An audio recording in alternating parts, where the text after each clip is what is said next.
Okay, I think we're going to kick off here. So good morning and or good afternoon, everyone. I'm Tamara Ecker, Managing Director of British American Business, and it's my pleasure to welcome you to part 2 of our BAB Accelerate work for U.S. inbound companies. For those of you who joined us yesterday, we had 2 fantastic sessions on how to market to a US audience and a session on legal considerations for doing business in the US. And as a reminder, and for those of you who are not familiar with BAB, we are the trade association exclusively supporting businesses with operations in the US and UK. We see our role as an organization to facilitate and champion businesses looking to expand. And we do that in a number of different ways, including workshops like today. If you'd like to connect with us, there are contact information in the chat so that you can follow up afterwards. So with that said, just a couple of house rules before we jump into our first session. We're a small group, so and fill in the amount of money, yes. And fill in the amount of money. All right. So perfect timing. House rules, please do keep your microphones on mute, but good to know about that money. But as we are a small group, please keep your cameras on. It's great to kind of interact and see one another as we go through the sessions. The sessions are meant to be interactive. So questions are very much encouraged. You can raise your virtual hand or you could put a note in the chat and we will come to you. So it's my pleasure to now introduce our first session, Tax Planning, Basics and Beyond, which is led by a firm called Marks Paneth. Marks Paneth is headquartered in New York City with offices in major markets throughout the East Coast. They have a team of nearly 700 professionals, and the firm provides a full range of audit, accounting, tax, and consulting services. With us today is a principal at Marks Paneth, Julio Jimenez. And with that, Julio, I'm going to hand over to you to take us through. Great. Thank you very much, and pleasure to be here, and always an honor to serve and work with the BAB. For today's session, I know everyone might have a lot of questions because we're going to try to give you the basic outlay of the United States tax rules, both for a little bit of the stuff that goes inside here and how we deal with taxing folks abroad. I was earlier telling some of my co-hosts here that I think our rules can be ridiculously complicated. And if you don't have a bit of the layout of the basic principles, at least to be able to articulate the story, it's kind of difficult to lose your way and figure out what's happening. I think the creation of nuclear weapons and the creation of the American tax code are 2 of the biggest tragedies of all time. However, I'm going to try to present for you in a concise way those basic principles. Obviously, I could spend weeks covering certain things, and you will probably have very specific questions. Again, the purpose here is to try for at least the initial few minutes to give you what this outlay looks like. I do encourage you to please ask any questions, either unmute yourself and ask away or use the chat function. And I know that you might be tempted to immediately ask, well, what about this question? Just bear with me, because in the presentation, we might be getting to what the underlying theory is here. Again, I'm trying to lay out for you what the story is, what's that narrative that our tax laws look at when we're dealing with UK folks doing business here in the US, and try to give you a bit of the bigger picture. And as always, I think you have my contact information. You're welcome to chat and see if there are any services I can provide for you for your specific concerns or domains or anything you may have. So I do have a bit of a slide deck prepared. So I'm going to deprive you of this hideous mug for a bit and put you through that PowerPoint. I will go back and forth so you don't get lost, but I do want to put some bullets in writing for you so that you can follow and see a bit of what we're talking about. And so having said that, here's a bit of where my agenda is going to be looking like in our bit of our discussion here. I first want to cover with you the tax principles that are involved and how our architecture works. I then want to talk to you a bit about the treaties that we have and tell you at least what's the story for a tax treaty that we have between the United States and the United Kingdom, and then equalization agreements that run with that, because that's a little different for, you know, Social Security and Medicare taxes and whatnot. Then I wanted to give you an overlay of the compliance. You know, what does this look like when I have to do whatever dynamic I am with the United States? Do I need to file something? What does the paperwork look like? And that kind of gives you a bit of again, an elementary picture of how we tax it, relief that we get with treaties and agreements, and what might be some of the mechanics that I need to do. And then, of course, as I said, any questions or discussion you wish to have. I know that you might look at some of these slides and want to pull your hair out, but I kind of want you to bear with me just a little bit so you can follow the story. And what I wanted to tell you here is the basic idea that the United States taxation works in kind of two camps, outbound and inbound. And even though they're a bit weirdly named, outbound are when US residents do stuff abroad, and inbound are when non-residents come in with US exposure. Our outbound has one type of story. The inbound has two stories. And so I wanted you to start thinking a bit in those terms, because sometimes you might be mixed. If you're a UK person with a United States concern, that's clearly inbound, a non-resident person coming into the US. But if out of that US concern, you start doing other stuff outside of the US, that then turns outbound. And before you know it, you kind of care about both. You know, what I am something that owns something in the US, and my thing in the US owns things in other countries or back in the UK, and the worlds have meshed for you. And but the idea is we have these two buckets, outbound and inbound. And in the outbound world, you're taxed as if you're an American, and we tax you on everything. Your worldwide income, wherever you earn it. Our Congress is addicted to being economically accurate. And so we've come up with painstakingly, hideously numbered rules to figure out exactly how much your accession to wealth is.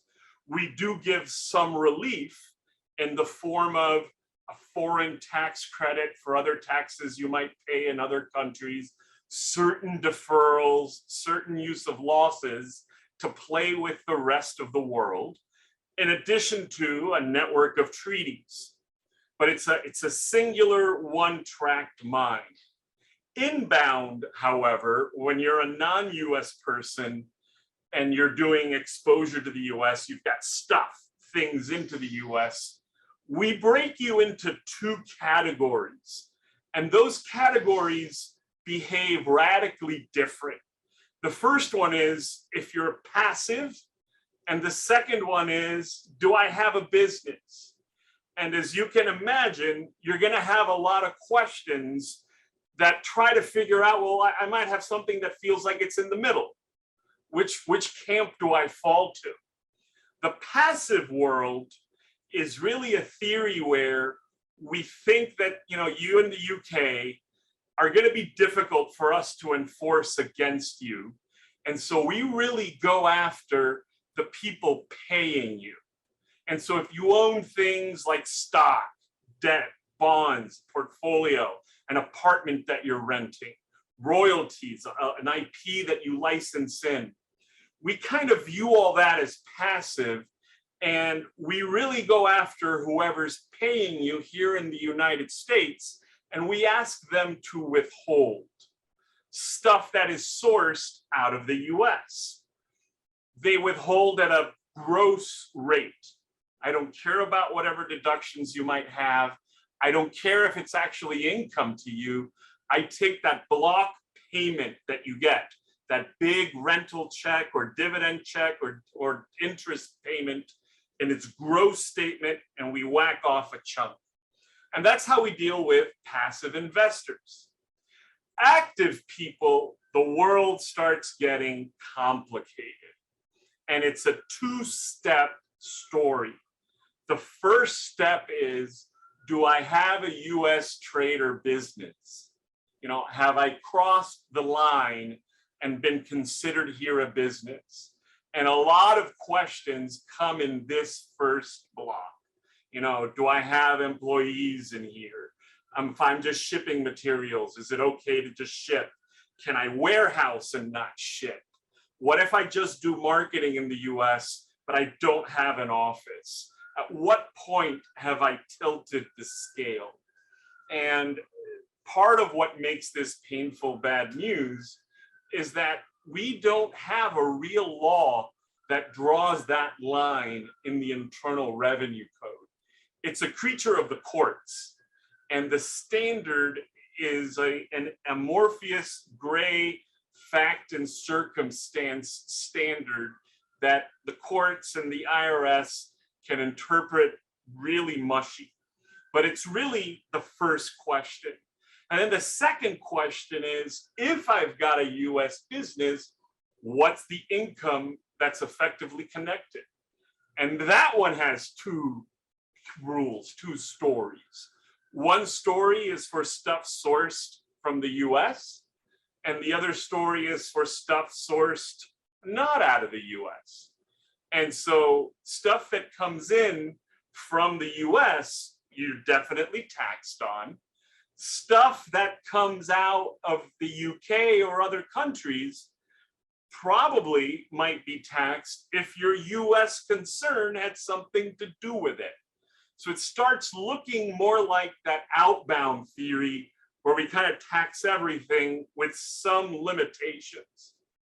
And a big thing to also keep in mind is I have a painful rule that kind of says, look, if your business is doing something in the US and it's not a corporation, and we'll talk about this in a bit, the different partners and foreign owners, they themselves get considered to be in a US trade or business, and you're tainted. And so I think one of the biggest concerns that folks have are, well, if I don't want to do, and we'll talk about this a bit more, if I don't want to do this in a way that I'm, not dealing with a blocked entity or block or a corporation, I myself might get considered to be in a US business, even if you never set foot here, even if you never do anything.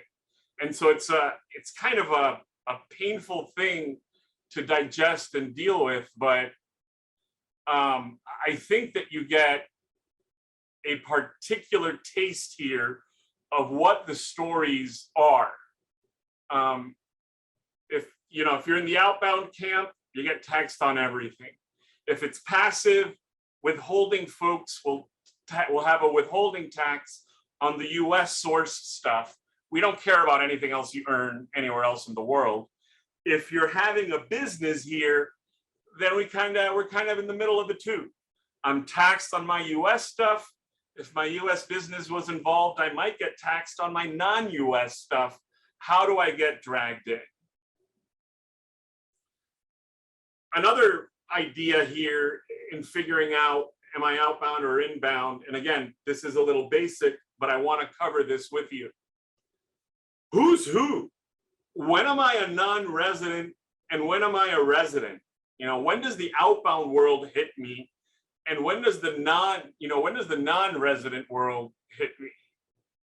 I know that I've got a chat in, and it seems like you're asking me a very specific question about, your reps in one state, and how do I know where the sale goes to, et cetera.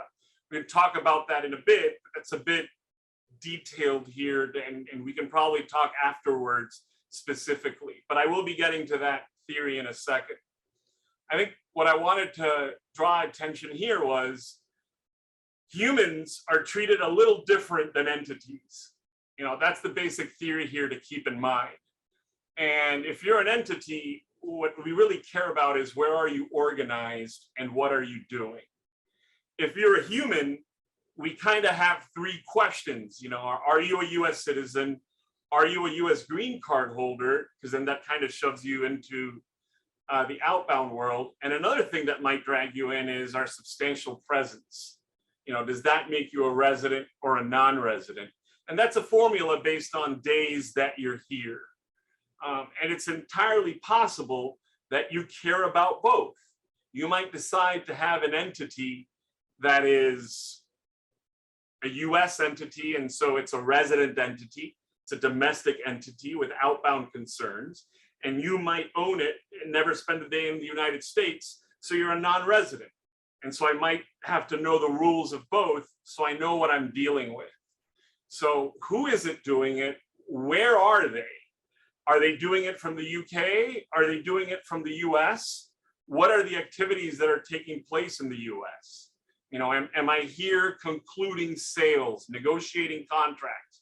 Am I just sending stuff over? Or am I not even that? I'm just passively investing because I own a company and all I have is stock. And then that helps me figure out our final step. What's the tax law camp I'm in? Am I a non-resident who is inbound passive? Am I a non-resident who is inbound active? Or am I actually really dealing with residency laws and I'm an outbound world? And that'll help me figure out what regime I have. Because if there's any good news out of here is that depending on how I answer that, I get to put on blinders in whatever camp I'm in. And so if I'm in the inbound passive rules, bam, that's kind of what I care about. If I'm in the inbound active rules, bam, that's what I care about. And if I'm in the outbound rules, bam, that's what I care about. One thing that I do get a lot of questions asked, and I wanted to put some ideas here because there's some similarities with the UK and some differences are, what's the story with legal entities? What are they? How are they viewed? How are they taxed?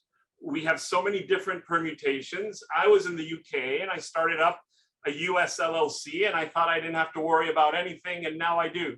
Or, hey, I wanted an Inc. I really wanted a corporation over there, and then all of a sudden I realized my tax isn't what I thought. What does that mean? And what I tried to do here for you is give you two tax notions. The idea of a respected, opaque entity that exists for tax purposes. It's taxed. It can do things. It's a thing. And then the idea of being a pass-through, a flow-through, or being disregarded, or it's not a thing. It doesn't pay tax. It's more like a center of information. And the owners directly pay tax. And so the idea is that when I'm opaque, it's generally our corporations, something that's an Inc. or a corp or a strong legal designation, the original party animal.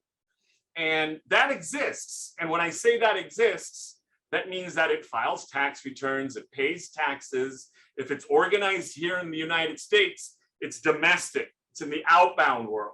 It is a US taxpayer taxed on everything it does. And you'll always hear about the dual layer of tax. The corporation pays taxes on its earnings.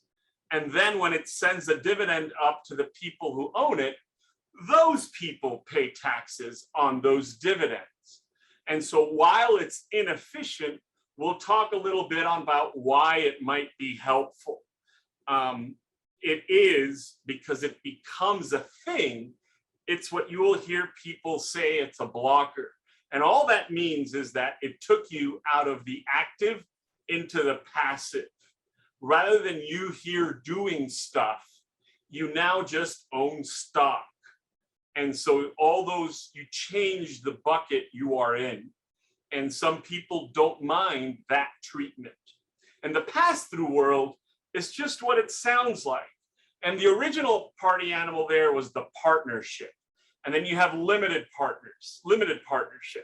And then you had limited liability companies. And then you had limited liability partnerships.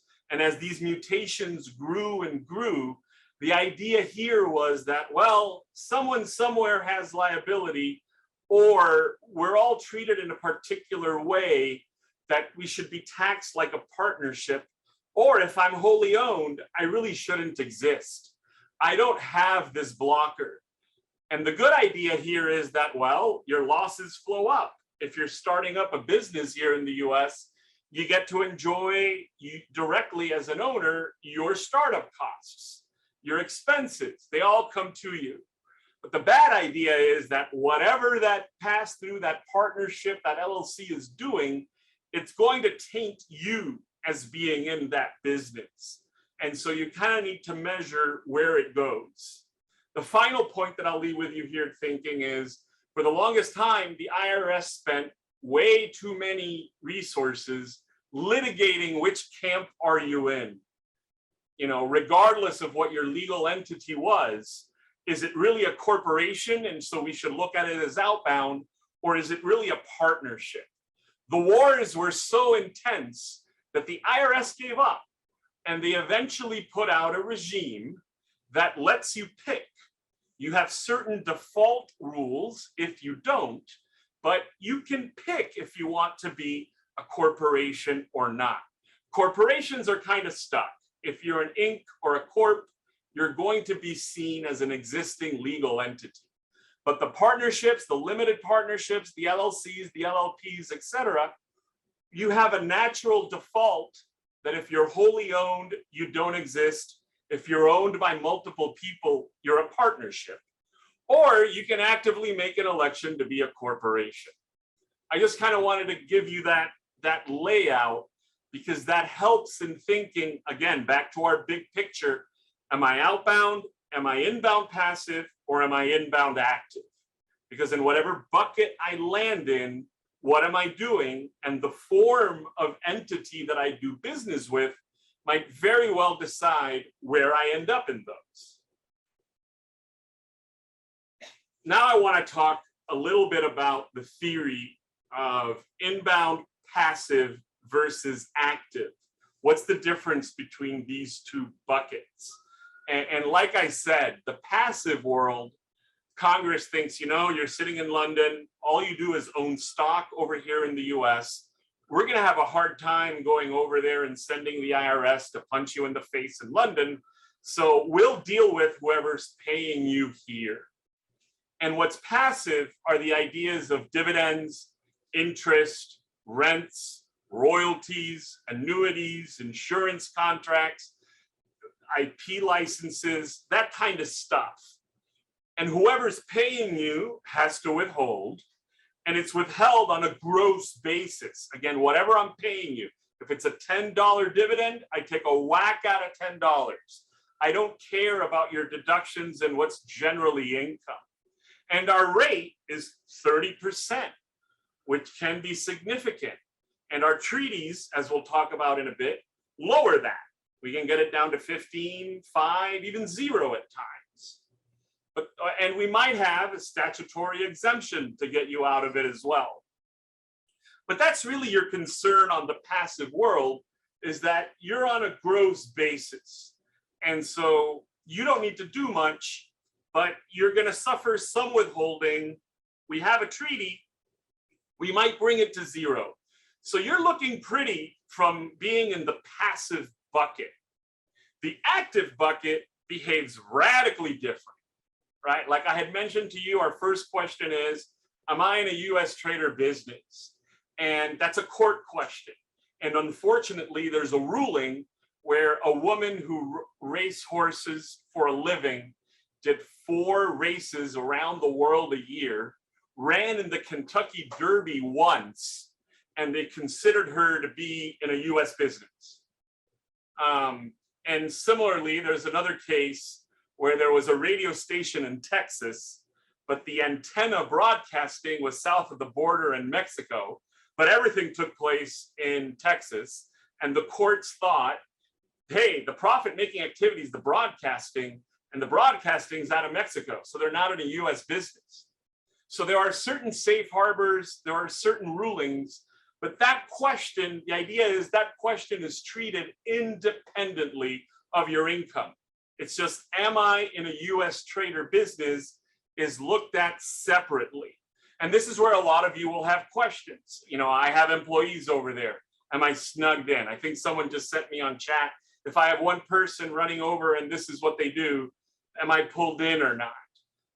If all I do is sell import, if I'm just selling product, if it's just being warehoused over there, or if I'm actively marketing it and doing more, where's that line? And unfortunately, it's not easy to answer. It's where specialists like me come in to tell you, this is how you can stay south of crossing that line. Here's how you can stay north of crossing that line. Once you're in a US trader business, we have effectively connected income. And that follows the sourcing. If it's stuff from the US business or US investments or US sourced, you're taxed. If it's non-US source, if it's your income back in the UK or other investments you have in other countries, if the US office had something to do with it, it might get snagged in.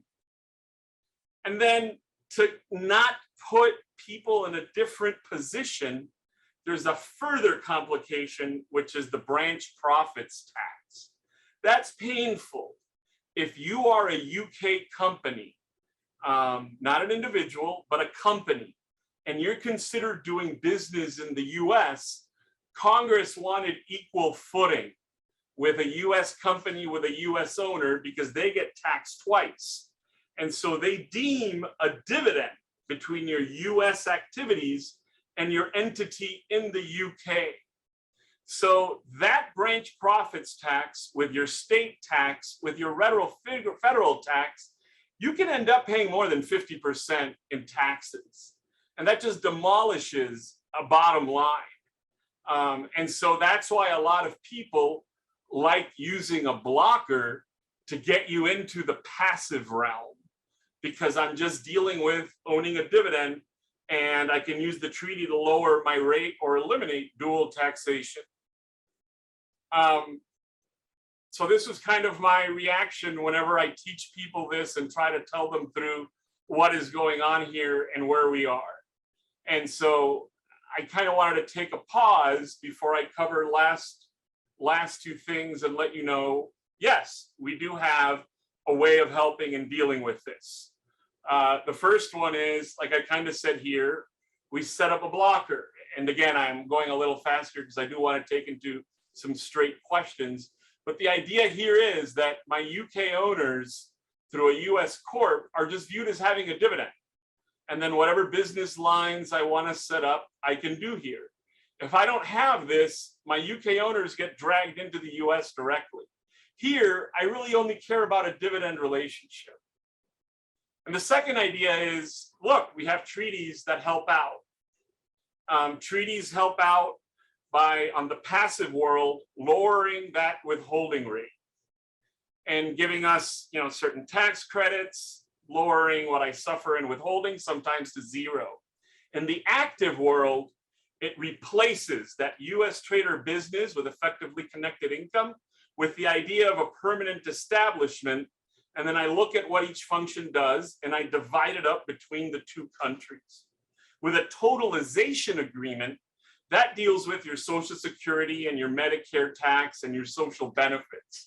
And that agreement says I only have to pay one country. If I'm paying the US for Social Security tax, I don't have to pay the UK and vice versa. Now, because it's not really an income tax, you normally have to deal with your local Social Security or Benefits Administration office and get the right certifications so employers don't have to withhold. But again, someone like me comes in to help you deal with that. These were just some points on qualifying for a treaty, because it's not as easy as, hey, I have a UK entity and there you go. And you can thank a lot of friends in the Cayman Islands for kind of ruining that for us a little bit, because they would just set up a company in the UK and say, hey, I want to use the UK tax treaty with the US. And so to prevent treaty shopping, that was something we would get in the way. Finally, wanted to give you a taste here of what the compliance looks like. Now that we talked about what world am I in, outbound, inbound active, inbound passive, I can get some help with the treaty, I can get some help with totalization. What do I need to do? And if you're passive, you don't do much. The person who's paying you kind of carries the burden. They do the withholding tax filing. They will need certifications from you, which is what this W-8 regime is that you hear of often, to make sure that they can give you treaty benefits and they withhold the right amount. You can file a return to get a refund if you were over withheld, but generally you're kind of out of the picture. While if you're active, again, radically different story because it follows a radically different theory. You've got to file a tax return. You need to give a different type of W-8. Your partners, if they're tainted, have to file tax returns. Your partnership might have to withhold and file extra returns. Any treaty benefits need to be attached to the tax return and explained and run through. So having said that, wanted to open up the floor to any questions or any comments you might have. And I think I see here I have a couple that have come in with asking a bit of very specific points, and let me see if I can help and address them for you. Again, I'm kind of not in a position where I can give you specific tax advice. We can talk afterwards and we can see if we're a good match for you to retain someone like me. But the first question is asking is, I'm a British company with a US branch. I have so far only sold on one state. What does change if I sell in more than one state or have my sales rep make sales in a different state without knowing where the sale product goes to? And so our state rules sort of follow our federal rules. And the only difference is, the federal, this Uncle Sam has only one taxpayer and the states have 50. And so figuring out what's what in one state, unfortunately, states have different rules. The rules for whether or not you're in Florida are different for whether or not you're in New York, are different from whether or not you're in Missouri. And that's something that we can talk about offline. And I would tell you, look, here's the guiding principles we need to follow. What states are you in and what are we doing? I think the next question I have is, if we just sell our products to distributors in the US and they arrange collection so that ownership transfers at the UK factory gate, are we safe from US tax or not? Again, I can't give you a specific legal advice via this conference. What I can tell you is that the theory tends to be very supportive that way, particularly through our treaty. Our treaties do allow for wholesale relationships between the US and the UK, so that all I'm doing is distributing product or warehousing in the US. I will tell you that the question you asked, the devil is in the details. It really depends on the type of relationship you have with your distributor. And what I mean by that is, well, our rules like to look at who's carrying risk.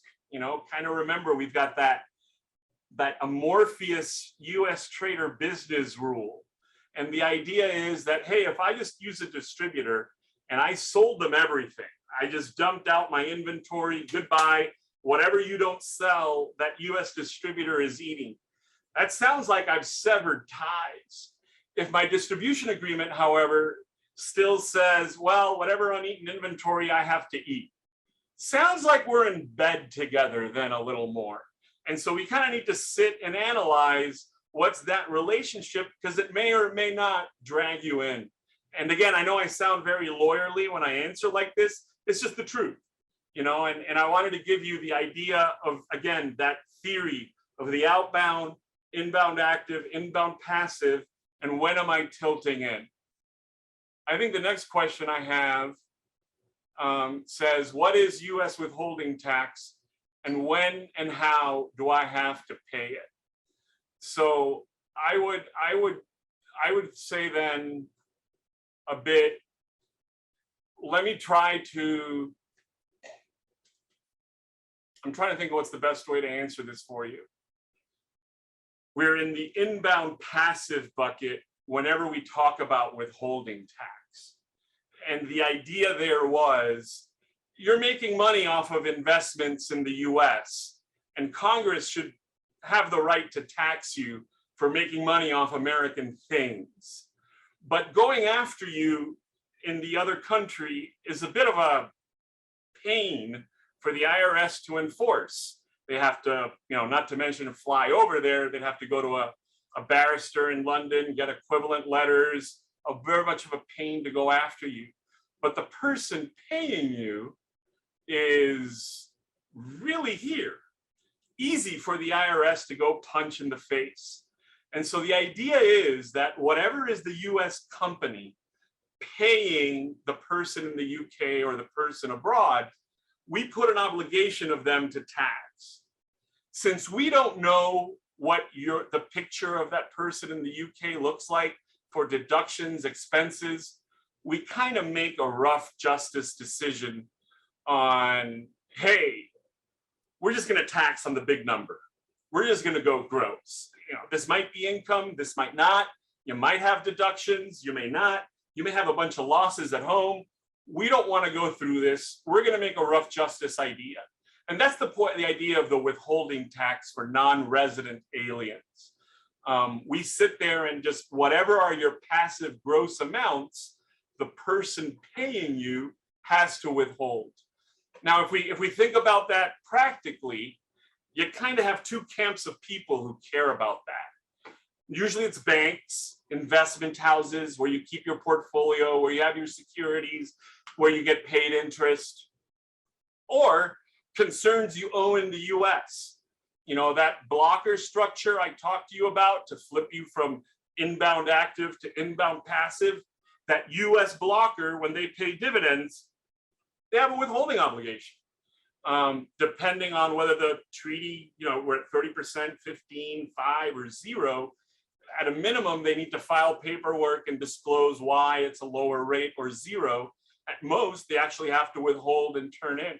So it's whoever is paying the outside folks, they've got the burden to come in and collect tax. I know that that's kind of again, big picture response, but I wanted you to get the basics of what is a withholding tax and why it functions that way. I think another question I have is, am I, as a British-based company with no US legal representation, tax liable in any way for a sales rep working for me? So again, I think I tried to explain to you that line of whether I'm in a US trade or business or not is amorphous, not black and white, and ill-defined by our courts. So the answer to that question is maybe we should talk. It really depends on what that one sales rep is doing. And I know you're saying, well, he's a sales rep. I'm like, well, I have sales reps who send out contracts, negotiate terms, conclude contracts, heavily wine and dine and market, are really present here. And I have some other sales reps who just go from convention to convention, presenting at a panel or presenting at a booth, and that's it. And then I have folks in between. And so the idea is more, we need to talk about precisely what that sales rep is doing, because there is a risk that one sales rep taints you in. It really depends on the picture and the totality of circumstances. Again, I know I sound like a kitty lawyer not wanting to answer the question, but unfortunately, that's the legal reality.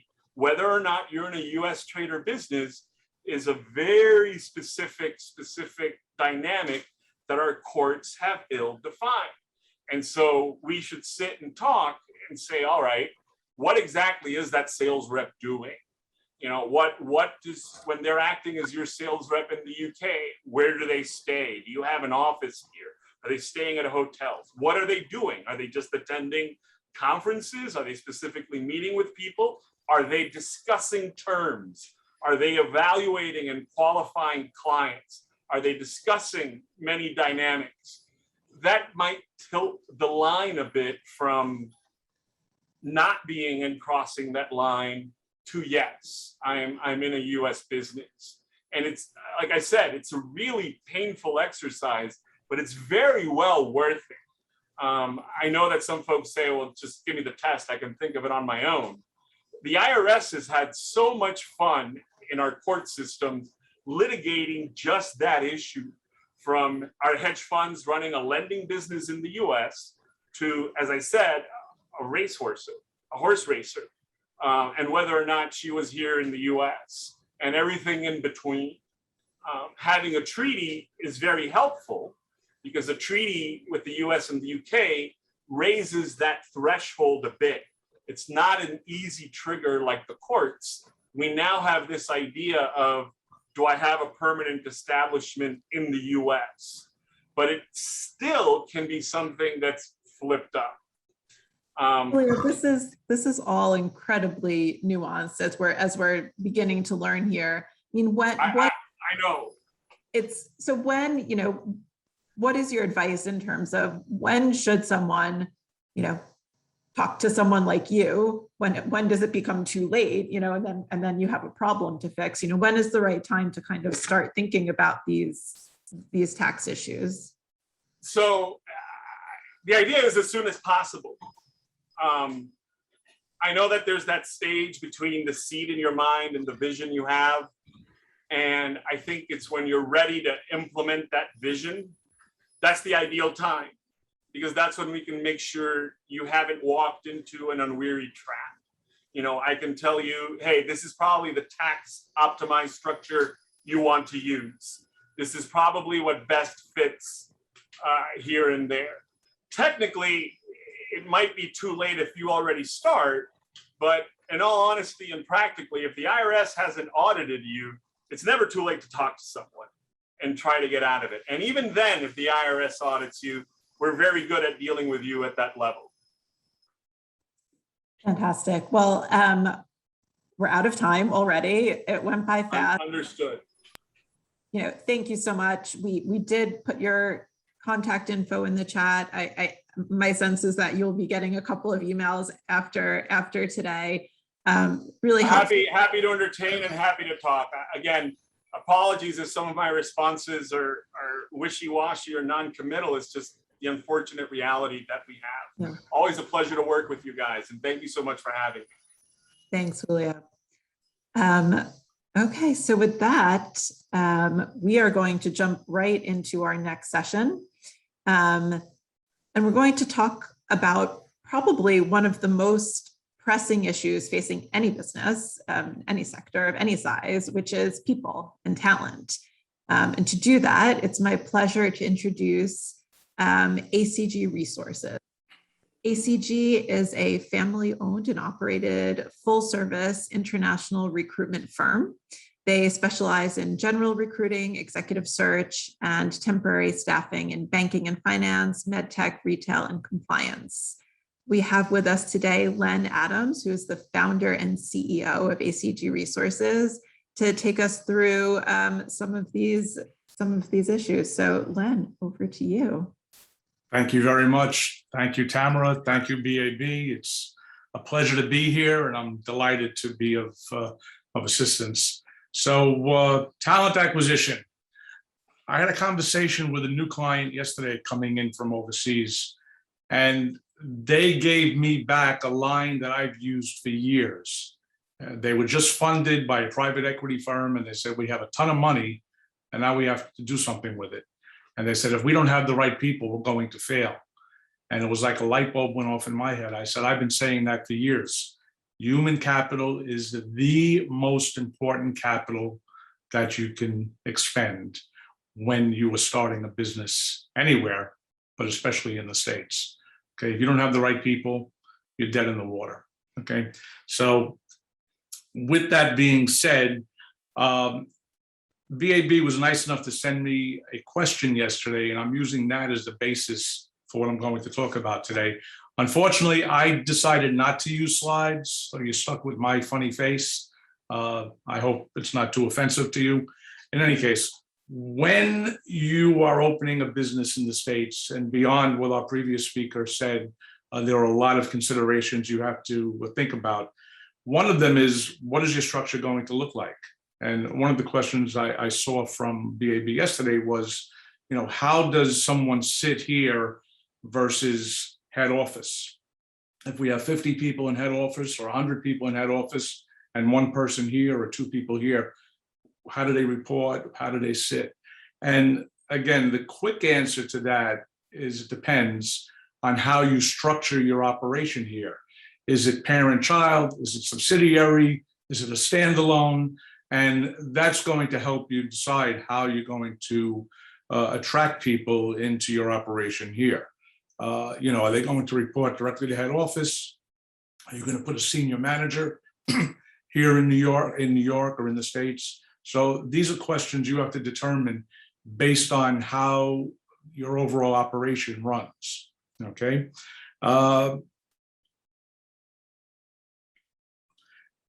In most of the startups that we've seen coming from overseas, it's very common because someone said, what's the first person I should hire and when? Again, that's one of those depend questions. But what we see a lot happening is sales seems to drive an operation coming into the States.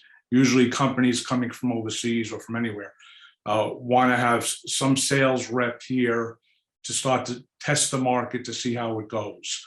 Once it starts to ramp up, depending on how large you're going to get, we then see perhaps finance to deal with all the taxation issues and compliance issues that have to be dealt with in the States, and then possibly HR, and then possibly going to some of the management if you're going to build a larger operation.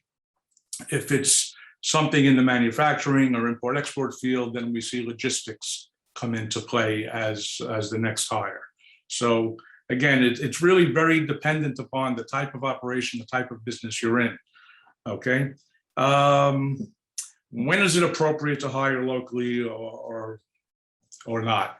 So again, some companies we find want to bring a senior manager or a senior marketing person over from head office to sit here and help grow the business and then build underneath them.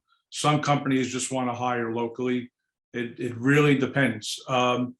If you're going to be running a sales-driven operation, we always recommend it's probably better to hire someone locally because they know the lay of the land. They're going to have contacts. They may have a customer base or at least know where to find customers. So that usually makes sense. And then the other question is when? When do we hire? Well, similar to what Julio told you earlier, generally as soon as possible, because if you're going to be spending money here, you want to have boots on the ground to grow the operation and start to generate revenue for you, okay? Another question that comes up is, where do I find a good sales rep? And that's the $64 million question, right? There are a number of ways to do that. You could do it on your own. Now it's a little bit difficult sometimes if you don't have contacts here or have a network, but certainly joining operations like BAB or industry associations or networking groups may give you access to people like that. And that's fine. I don't want to make this a commercial for the recruiting industry, but certainly using recruiters locally is helpful to you in terms of identifying talent of any kind, okay, because of the networks that recruiters tend to have. Another question that we always get from startups coming in is, where do I locate? Now that's a very interesting question, and my answer to it has actually changed since COVID. Pre-COVID, we used to say to clients coming in, all right, let's look at your business. Let's look at the type of people you need to hire. Okay, are they tech related? Are they sales related? Are they marketing related? Are they finance related? And depending on that would be where we would recommend they may locate in New York in one of the boroughs. Certain boroughs have a certain quality of talent that's more available. As an example, Manhattan's very good for tech and sales. Queens and parts of Williamsburg, very much tech orientated.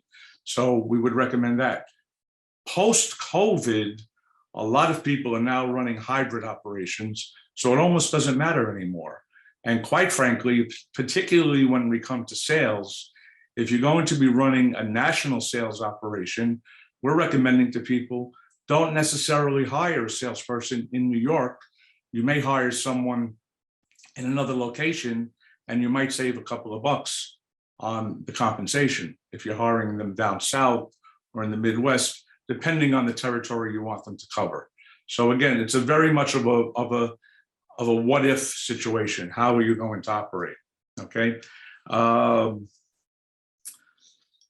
Now, New York City, as a general rule, if you look at the 5 boroughs, highest wages traditionally are in Manhattan, followed by Brooklyn, Queens, Staten Island. The Bronx tends to have the lowest wages in New York City.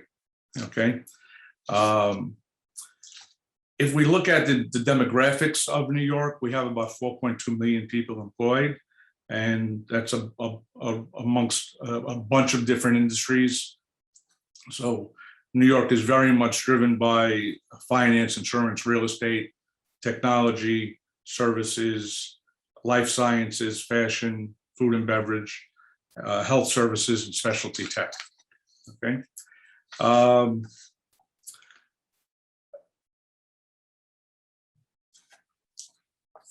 And again, we go back to, where do we find people? LinkedIn, networking groups, working with people, competitors that you may know that may refer to you, okay, or they may be losing somebody. And that's basically it. Now we have a question that came up.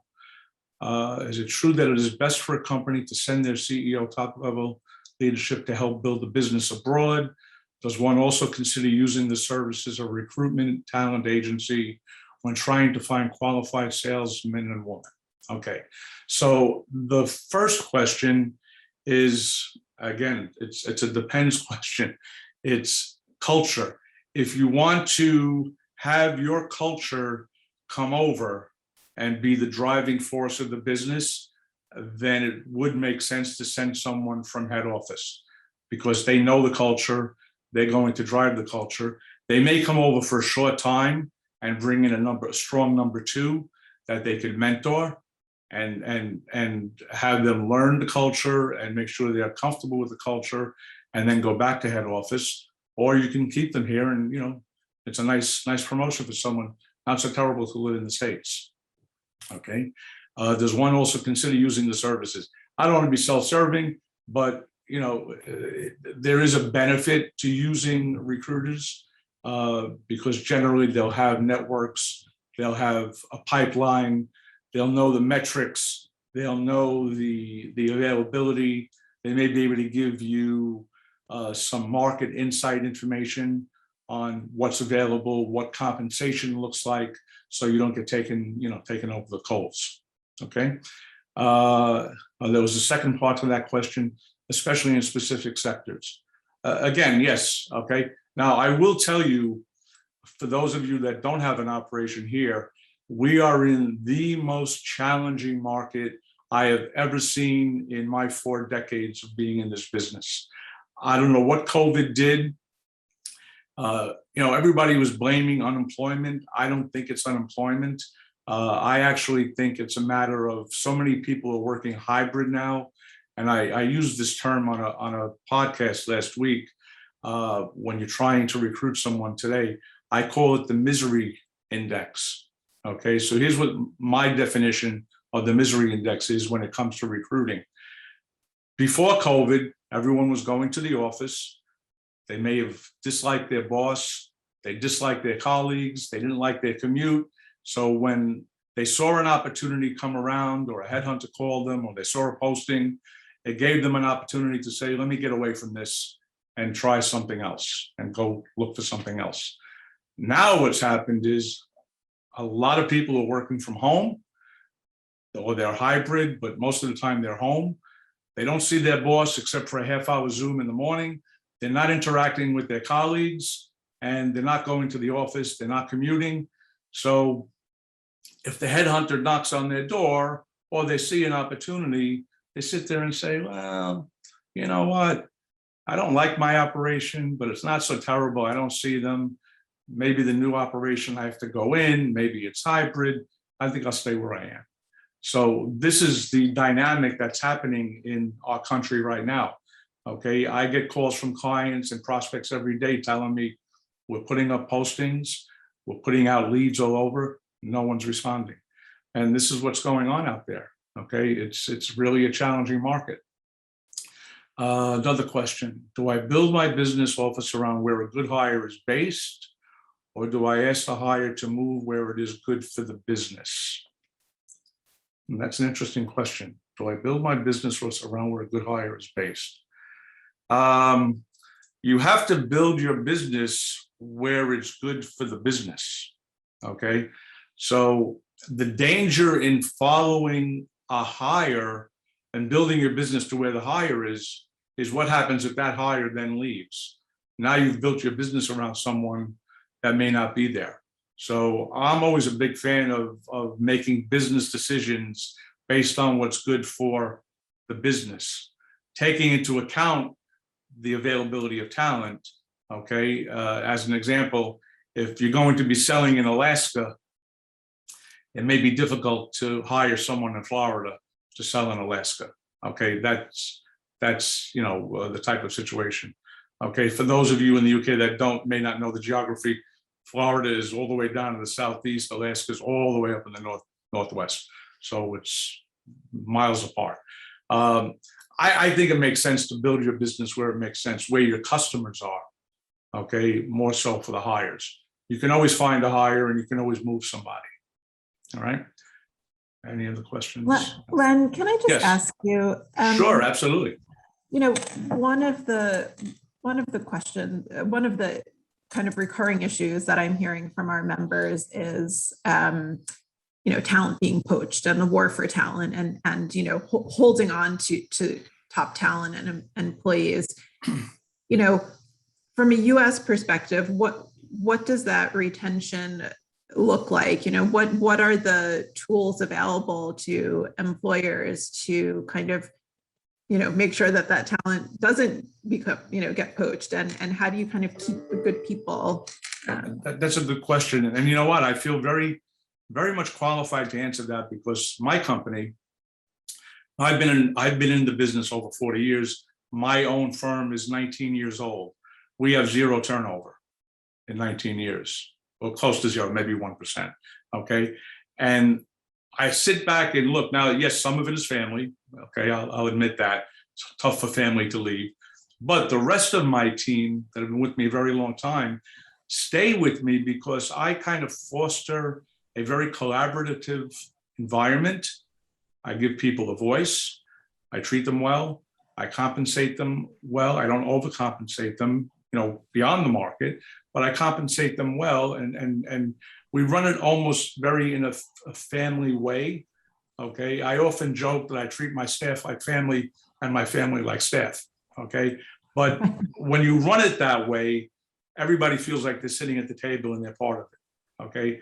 We give them a fair amount of time off, some decent benefits. So we try to treat them as fairly as we can. Okay. I've been fortunate because I've run a remote operation for 18 years. And I think that had a lot to do with it as well, because no one was working remote pre-COVID. Okay. I don't think I'll have any turnover now, because now there's other opportunities, because people, they tend to they work together. They work as a team. Okay. But for companies coming in, you have to pay them fairly. You have to watch the market to make sure that you're not under the market. Long-term incentives are always a good way to keep people. If they feel they have a stake in the business, and it doesn't necessarily have to be ownership stake, but if they recognize that if the business grows, I'm going to be a part of that growth. And as the business revenues increase and profits increase, I'll be compensated on that. There's a mission. And if everyone gets the mission, I think you'll keep them. If you just treat them like an employee, then you'll lose them. Now, can people poach? It happens. But you create the right type of environment, I think you'll be okay. Okay. Yeah, that's helpful. And I think touches on one of the questions we often get asked, which is, how to calibrate compensation for a US market. And with the understanding that New York City is different to any other market in the US, really. Yes. And people coming over from overseas often face sticker shock when they get here, because the numbers are pretty heavy. And a lot of times, I spoke about this before our session, with the sticker shock, especially from overseas, when they come here and then they realize that they have to pay medical benefits and they have to pay the employer's portion of Social Security and the Medicare tax, and maybe a pension and 401k and all these other things. Excuse me. I'm sorry. To attract people, and they say, "So you mean that $100,000 gross wage is not my number?" I said, "No, it's probably closer to 150 at the end of the day." Okay, so that's one thing. In terms of calibrating salary, I always tell clients there are three numbers when we start a search. There's the number the client thinks they want to pay. There's the number potential candidates think they want. And then there's the real number. And the real number is what comes out of when you're interviewing people. Now, unfortunately, in New York, we can no longer ask people what they're earning. Okay, and a lot of people from overseas don't recognize that. We just can't ask. It's against the law. And it's a $10,000 fine if you break the law. Okay, so you don't want to do that. Okay, so we're kind of working in the blind now, because you've got to really get a sense for what people are worth. So the way you handle that is, if you talk to 10 people, and let's say you've calibrated the job at $100,000, just to use a number, and you speak to 10 people who have the qualifications that you need, and 5 of them say they're looking for 90, 2 of them say they're looking for 150, and 3 of them say they're looking for 100. Now you'll take an average of that number, because you're somewhere in the middle of it. Okay, if all 9 of them or 10 of them say they want 175, well, then either you're looking at people at too high of a caliber, and you may want to scale your qualifications down, right? Or you're just talking to the wrong people, okay? Or your money is just out of whack, okay? And then you need to reevaluate that, okay? But the numbers are what they are, and we always tell clients that, okay? Do we have any other questions? Any other questions? And this can be specific from participants. I think Len, we'll put, if we haven't already, we'll put your contact information in the chat, so that people can follow up with you. Appreciate every business is different. And I'm happy to give anyone any advice, no obligation. If you have some questions personally about your business, please feel free to reach out to me anytime after the session. Okay, again, no hard sell. Okay, we have plenty of business, but I'm happy for BAB's sake to give you some advice. Thank you. No, we appreciate that. And maybe just one final kind of as a wrap up to this overview. What have you seen from your clients? Any kind of big mistakes that are commonly made, or any good things to do, just kind of generally speaking, what has your experience been? I have a couple. I have many. I could do another hour on that. One mistake was seeing, because it's such a challenging market, and we try to tell clients we're not doing it to be self-serving. When you find someone that you're recruiting that you like, they're a good candidate, they check all the boxes, don't look for 5 more to compare. Okay, we had a client last week we're working a search. We showed them 3 people. They love one of them. And they said, do you have anyone else we could compare to that one? So we found one more. They said, okay, do you have another one we can compare to the first one? And we said to them, if you're comparing everyone to the first one, obviously the first one is who you want. And they sat back and said, you're right. We said, hire them. Because you know what? In any search, whenever you're looking, there's always another candidate. It may take more time to find, but if you keep looking, you're always going to find another candidate. At some point, you've got to make a decision, okay? And in a market like we're in, people are not staying around. They're interviewing, and there are other opportunities, and they're grabbing them. The other problem, we just had this with another client, setting the time of offer and acceptance and start date too long, okay? We have a client, they set it a month later, okay? Too much happens from the time someone accepts a position, if they're working, to a month later. Because here's what happens. They start to feel bad. They go out to lunch with their buddy. Oh, I'm going to miss having lunch with you. Oh, those coffee breaks are nice. And before you know it, 3 weeks in, you know what? I think I'm going to stay here. It wasn't so bad. So, you know, when you strike fast and strike hard. Get them started. Don't wait. And I think that's an important point because it, you know, contrasts pretty drastically to you know, how the onboarding process happens in the UK, where, you know, legally there is a larger gap. So Yes. You know, that's actually a very important point. Mhm. We have some other questions. Are there I think certain so. US markets in which it may be easier to recruit than other markets? And if so, why might that be?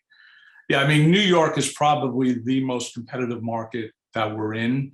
We're finding a good deal of success, particularly on sales roles in the Southeast and the Midwest for some reason.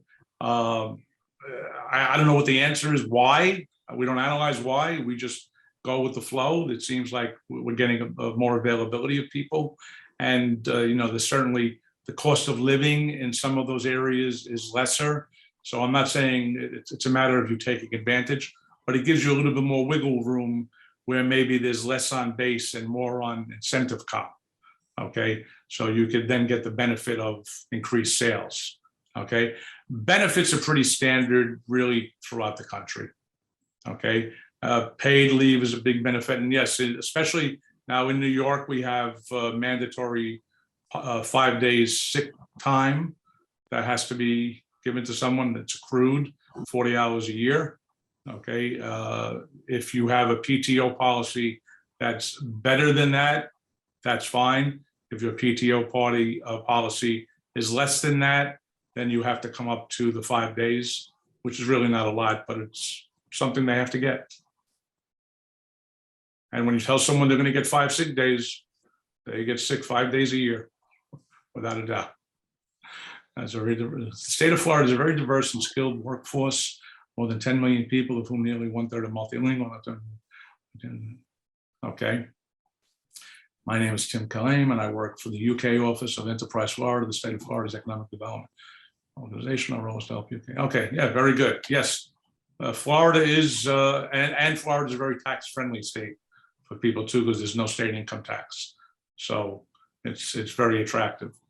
And we've had a large migration during COVID of New Yorkers in New Jersey, people down to Florida. So yes, thank you, Tim. Good point. We should speak. Fantastic. Okay, I'm going to give one last call for questions before we wrap up here. No, Len, listen, thank you so much. That was really it helpful. was my pleasure. I hope I answered some questions and maybe caused some questions. That's fine. And again, we're here anytime. Or go to my website. We're happy to help you. We're happy to give you free advice. Not an issue. Yeah, no, thank you so much. Thanks to everyone for joining us today and yesterday. If you joined us then, we covered a lot of ground. Again, if you'd like more information, if you'd like to talk to the team at BAB, if you'd like to talk to many of our presenters, please let us know. And with that said, again, thanks to everyone and wishing you all a wonderful weekend. Take care. Thank you. Bye-bye, everybody.